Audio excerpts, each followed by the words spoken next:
আপনার নির্ধারিত দায়িত্ব পালনের অধিকার আপনার আছে, কিন্তু আপনি আপনার কর্মের ফল পাওয়ার অধিকারী নন। সুখ হল মনের একটি অবস্থা যার সাথে বাহ্যিক জগতের কোনো সম্পর্ক নেই। একজন ব্যক্তি তার নিজের মনের প্রচেষ্টায় উঠতে পারে, কেননা তুমি যা তা তুমি মনে মনে ভেবেছ। আত্মধ্বংস এবং নরকের তিনটি দরজা রয়েছে: লালসা, ক্রোধ এবং লোভ। একজন ব্যক্তি পরিপূর্ণতা অর্জন করতে পারে যদি সে বিশ্বাস ও নিষ্ঠার সাথে কাজ করে।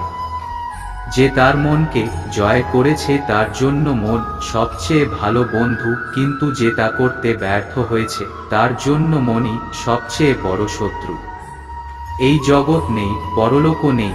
যে জ্ঞানী ব্যক্তি আত্মাকে জানে তার কোনো ভ্রম হয় না। যখন আমরা আমাদের হৃদয়কে ভালোবাসার জন্য উন্মুক্ত করি, তখন আমরা নিজেদেরকে জীবনের অসীম সম্ভাবনার জন্য উন্মুক্ত করি। বৃদ্ধির সুযোগ হিসাবে চ্যালেঞ্জগুলিকে আলিঙ্গন করুন, কারণ তারা সাফল্যের সোপান। পরিবর্তনই মহাবিশ্বের নিয়ম। আপনি মুহূর্তের মধ্যে কোটিপতি বা দরিদ্র হতে পারেন। আপনার ক্ষমতার সর্বোত্তমভাবে আপনার দায়িত্বগুলি সম্পাদন করুন এবং ফলাফলগুলি ছেড়ে দিন। সাফল্য বা ব্যর্থতার সাথে সংযুক্ত হবেন না। যে আকাঙ্ক্ষার অবিরাম প্রবাহে বিচলিত হয় না, যা নদীগুলির মতো সমুদ্রে প্রবেশ করে, যা সর্বদা পূর্ণ হয় তবে সর্বদা স্থির থাকে, একাই শান্তি অর্জন করতে পারে। পৃথিবীতে আমরা খালি হাতে এসেছি, খালি হাতে ফিরে যাব। আগুনের তাপ যেমন কাঠকে ছাই করে দেয়, তেমনি জ্ঞানের আগুন সমস্ত কর্মফলকে পুড়িয়ে ছাই করে দেয়। আপনার কাজের উপর আপনার হৃদয় স্থাপন করুন, কিন্তু এর পুরস্কার কখনোই না। নিছক আচার অনুষ্ঠানের চেয়ে জ্ঞান উত্তম, ধ্যান জ্ঞানের চেয়ে উত্তম এবং কর্মের ফল সমর্পণ ধ্যানের চেয়ে উত্তম। যার কোনো সংযুক্তি নেই সে সত্যিই অন্যকে ভালোবাসতে পারে, কারণ তার ভালোবাসা খাঁটি এবং ঐশ্বরিক। আপনি আমাকে জয় করতে পারেন একমাত্র উপায় প্রেমের মাধ্যমে, এবং সেখানে আমি আনন্দের সাথে জয়ী হয়েছি। একটি উপহার খাঁটি হয় যখন এটি হৃদয় থেকে সঠিক ব্যক্তিকে সঠিক সময়ে এবং সঠিক স্থানে দেওয়া হয়, এবং যখন আমরা বিনিময়ে কিছুই আশা করি না। এই গ্রহের সবচেয়ে বিস্ময়কর উপাদানগুলি দেখা বা শোনা যায় না, তবে হৃদয় দিয়ে অনুভব করতে হবে। যা কিছু করতে হবে তা করুন, তবে অহংকার দিয়ে নয়, লালসা নয়, হিংসা নয়, প্রেম, মমতা, নম্রতা এবং ভক্তি দিয়ে। ভালোবাসা একটি অবিচ্ছিন্ন আবেগ প্রদান করার জন্য একটি নম্র অবিরাম আশা নয়। সত্যি বলছি, তোমাকে ছাড়া কিভাবে বাঁচবো আমার কোনো ধারণা নেই। ভালোবাসাই একমাত্র শক্তি যা শত্রুকে বন্ধুতে রূপান্তরিত করে। প্রেম হল জীবনের সারাংশ, ঐশ্বরিক শক্তি যা সমস্ত প্রাণীকে টিকিয়ে রাখে। মন যখন প্রেম এবং ভক্তির উপর নিবদ্ধ থাকে, তখন এটি ঐশ্বরিক জ্ঞানের প্রবেশদ্বার হয়ে ওঠে। সত্যিকারের ভালোবাসা নিঃস্বার্থ এবং নিঃশর্ত, কোনো প্রত্যাশা বা আকাঙ্ক্ষা ছাড়াই। আমরা যখন প্রেমে কাজ করি, ফলাফলের প্রতি আসক্তি ছাড়াই, আমরা ঐশ্বরিক ইচ্ছার উপকরণ হয়ে উঠি। সত্যিকারের ভালোবাসা সময় ও স্থানের সীমাবদ্ধতার বাইরে, এটা চিরন্তন এবং অপরিবর্তনীয়।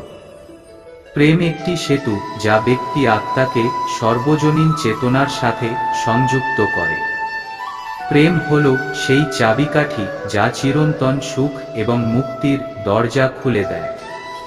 প্রেম বৈষম্য করে না, এটি তাদের পটভূমি বা বিশ্বাস নির্বিশেষে সমস্ত প্রাণীকে আলিঙ্গন করে। প্রেম হল শক্তির একটি নিরন্তর প্রবাহ, পুষ্টিকর এবং সমস্ত সৃষ্টিকে টিকিয়ে রাখে। সমস্ত জীবের জন্য আত্মা একই, এটা জন্মায় না এবং এটা মরেও না। প্রশান্তি, ভদ্রতা, নীরবতা, আত্মসংযম এবং বিশুদ্ধতা, এইগুলি মনের শৃঙ্খলা। সাহসী দেখতে চাইলে যারা ক্ষমা করতে পারে তাদের দিকে তাকাও। অহেতুক চিন্তা কেন? আপনি কাকে ভয় করেন? কে তোমাকে মারতে পারে? আত্মার জন্মও হয় না, মৃত্যুও হয় না। যে কেউ ভালো কাজ করে তার ভয়ঙ্কর পরিণতি হবে না, ভবিষ্যতেও হবে না।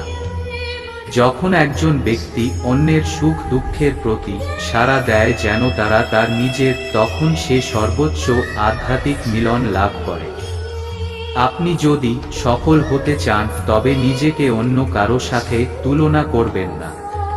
আপনার ইচ্ছা শক্তির মাধ্যমে নিজেকে নতুন আকার দিন, নিজেকে কখনোই স্বইচ্ছায় অধঃপতিত হতে দেবেন না। পরিপূর্ণতা এবং দুঃখের সাথে কারো জীবনের অনুকরণে বেঁচে থাকার চেয়ে আপনার নিজের ভাগ্যকে অসম্পূর্ণভাবে তবে সুখে বাঁচা ভালো। আপনি যদি বড় কিছু করতে না পারেন তবে ছোট কাজগুলিকে দুর্দান্ত উপায়ে করুন। ভয় নেই, যা বাস্তব নয় কখনো ছিল না এবং হবেও না, যা সত্য সর্বদা ছিল এবং ধ্বংস করা যায় না। একজন মানুষ তার বিশ্বাস দ্বারা তৈরি হয়, সে যেমন বিশ্বাস করে তাই সে হয়ে যায়।